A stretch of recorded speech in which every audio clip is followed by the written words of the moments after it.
Estimados estudiantes del curso de Biología General, estamos en el tercer video y final del tema de regulación de la expresión genética. Procedemos ahora a explicar brevemente, por medio de la embriología, cómo se da este proceso. Modelos de estudio animales para la embriología y cómo se regula la expresión genética a nivel embriológico, hay varios. Hay muchos que se están utilizando hoy en día. Drosophila es uno de los más frecuentemente mencionados, pero no es el único, hay más. Hay en ratones, hay en ranas, hay en gusanos, o sea, hay diferentes. Entonces, no quiero que se sesgue de que solo Drosophila es el único disponible. Hay varios modelos, hasta peces cebra. En fin, realmente es muy versátil todo el estudio de la embriología utilizando diferentes modelos animales, ¿verdad? Entonces nos permite estudiar cómo se da la regulación genética para el surgimiento de un organismo. Brevemente, tenemos que tener claro que la formación de los organismos de reproducción sexual para generar un embrión se debe ocupar un óvulo femenino y un espermatozoide masculino que dan origen a un cigoto. El cigoto se divide y genera entonces células hijas. En mamíferos e invertebrados, esta decisión es asimétrica, es decir, que significa asimétrica, que no todas tienen el mismo tamaño, la misma distribución del citoplasma. Entonces, cuando se divide este primer ovocito, se da una fragmentación celular, la cual no es homogénea. Entonces, hace que las proteínas se distribuyan diferentemente o de forma diferencial entre las células hijas, porque como lo veremos, hay una fragmentación del cigoto en sus primeros estados. Entre el caso de Drosophila, los primeros movimientos o los primeros enlaces lo que va a decir es o va a determinar qué va arriba y abajo, qué va en la cabeza y qué va en la cola, o sea, son los ejes dorsoventrales y los ejes antero-posterior, ¿verdad? En el caso de humanos varía un poco la disposición, pero lo que es nuestro estómago sería la parte anterior y nuestra espalda la parte posterior. En drosófila, porque el organismo está, como dicen, aplastado, digamos, camina sobre sus pies, entonces tiene una posición diferente, se llama de dorso y la parte ventral. Dorsal, la parte de atrás, y ventral, la parte donde está el abdomen. Esas son formas de decir. Entonces, aquí específicamente lo vemos, dorsal, ventral, posterior, anterior. Aquí vendría la cola, la boca, perdón, en la parte anterior. En la cola vendría en la zona posterior. Aquí sería la parte baja del abdomen, sería la ventral, y eso sería lo que llamamos la parte de atrás, la espalda. Aquí podemos ver cómo esto, la división anterior, posterior, dorsal, ventral, eso es la primera forma en la cual se segmenta el ovocito. Y el embrión empieza a segmentarse. Luego se forman una serie de bandas que va a dar, digamos, segmentación para generar unas bandas, van a dar origen a la cabeza, otras al tórax y otra al abdomen. Cada una de estas bandas luego o segmentos va a dar origen a estructuras más finas, como pueden ser patas, pueden ser alas, pueden ser ojos. Es decir, la segmentación luego induce a la aparición de un plan corporal más definido. Brevemente, la mosca drosófila es un huevo fertilizado. Este huevo que es fertilizado es con la presencia del embrión del gameto masculino. Se da un cleavage. El cleavage es el corte, segmentación, donde este ovocito, este huevo, se empieza a dividir simultáneamente. Unas proteínas quedan aquí, otras proteínas quedan acá. Ahí, como dicen, es una gran célula con un gran huevo, el cual se empieza a dividir sus núcleos y después se reparte en el citoplasma que queda, porque no hay crecimiento todavía de citoplasma. Eso hace que el citoplasma de esta zona sea diferente al de esta zona, entendido de la composición proteica, porque hay genes que se están expresando diferentes en las zonas. Entonces hay unos genes que se expresan más en una zona y están ausentes en otra, generando un patrón de dispersión ventral, dorsal, anterior, posterior. Luego se da un proceso de gastrulación o segmentación aquí, donde se forman una serie de segmentos y esos segmentos a su vez luego van definiéndose hasta formar la larva, la pupa, y estos segmentos ya bien definidos van a dar origen unos al abdomen, otro al tórax y otro a la cabeza. Entonces, el proceso inicial, cuando se da el huevo fertilizado, que hay dos núcleos, el masculino y el femenino, estos luego empiezan a dividirse automáticamente, luego de la fecundación, de que se unen, empiezan entonces a dividirse. Entonces, en una región se da la expresión de una serie de genes específicos, ¿verdad? Que van a generar una serie de patrones de diferenciación, ¿verdad? Entonces van a haber células de un lado, células de otro, una división no equitativa del citoplasma de este huevo y va a dar origen a un grupo de células que van a expresar unos genes y no van a expresar otros. ¿Ok? La mayoría de los genes, digamos, claves son reguladores de la transcripción. Actúan en forma jerárquica, es decir, primero se activa uno, luego el siguiente y luego el tercero, como una cascada, ¿verdad?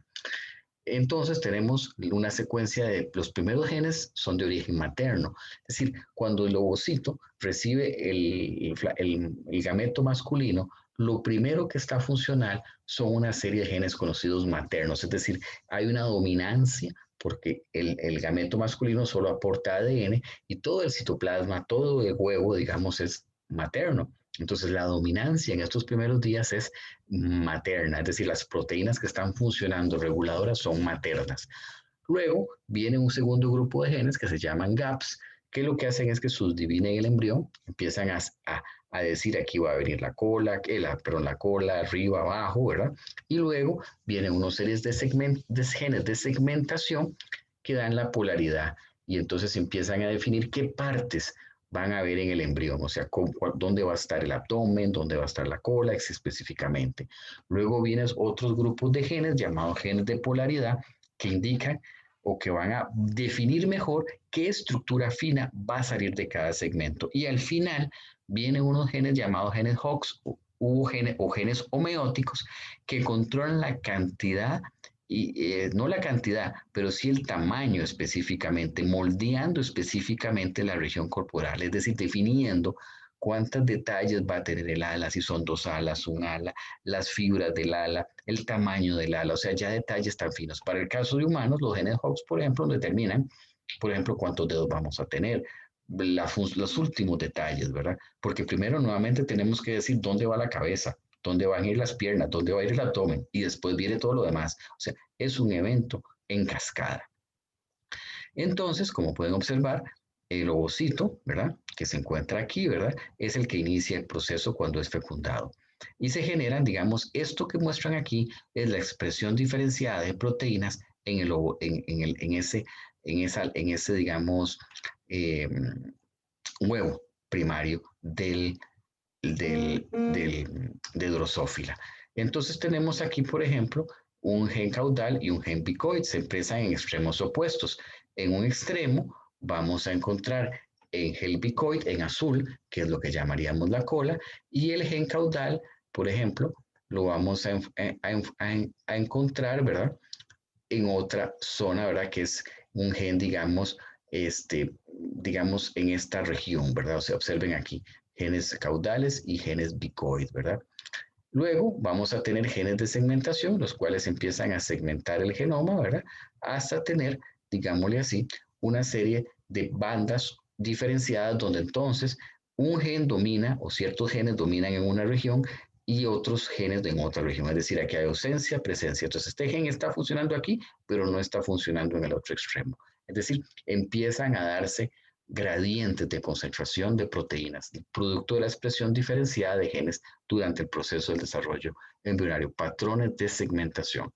Esos patrones de segmentación, ya vistos digamos, numéricamente, ¿verdad? Están generados por expresión específica de genes y ausencia en otros. Es decir, aquel que está aquí no está presente en este, el que está aquí no está presente en el anterior. Entonces hay un gradiente. Entonces, unos van a generar el abdomen, otros el tórax y otros la cabeza.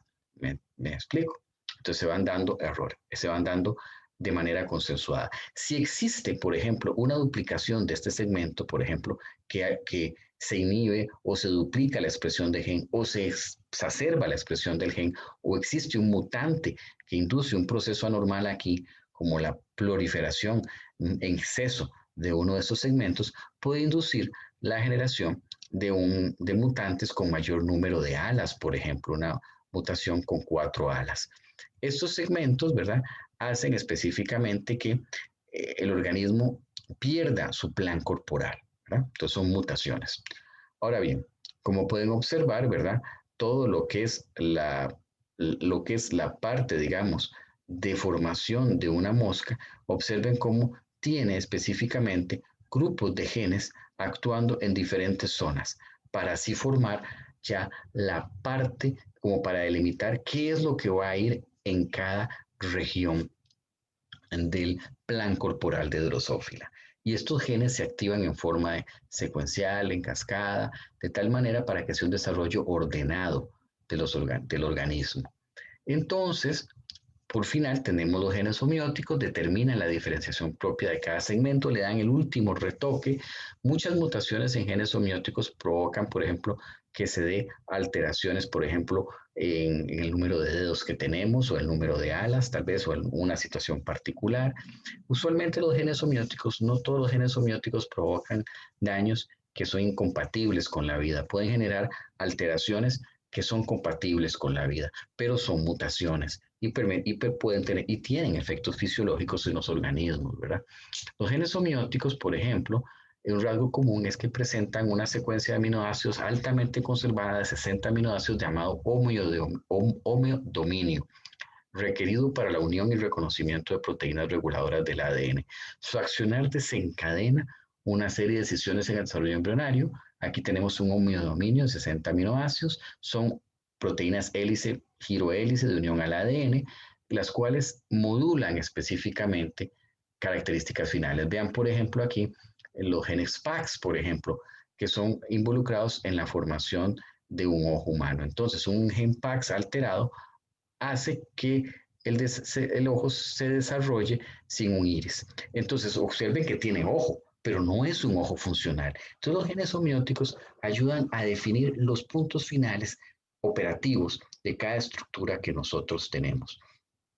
En el ser humano existen varios grupos genes HOX, como se agrupan A, B, C, D, y aquí, por ejemplo, vemos, por ejemplo, alteraciones que han sido descritas, ¿verdad? Por ejemplo, por ejemplo, el HOX de 13 se localiza en el cromosoma 2, provoca simpolidactilia y presenta un patrón de herencia autosómico dominante. Vean qué interesante, ¿verdad? En cambio, el HOX A, por ejemplo, HOX A11, malformaciones de esqueleto, el HOX A3, tracto genituritario. Es decir, hay diferentes genes homeóticos y estos afectan la funcionalidad final de estructuras de nuestro organismo. Es importante señalar que la expresión también, ¿verdad? Los patrones de expresión de los genes, como vuelvo a decir, tienen, tienen ubicación anatómica, es decir, los genes que se expresan en la parte cerebral o la parte anterior no se expresan en la parte lumbar o en la parte posterior o en la zona caudal. Es decir, tienen, digámosle así, ubicaciones estratégicas. Brevemente, los estudios en Drosophila han podido aislar grupos de genes que específicamente regulan la función o el desarrollo embrionario. Hay genes maternos de polaridad que son críticos para delimitar los ejes anterior, posterior, ventral, eh, caudal, o sea, es decir, qué va arriba, qué va abajo, digámoslo de esta manera.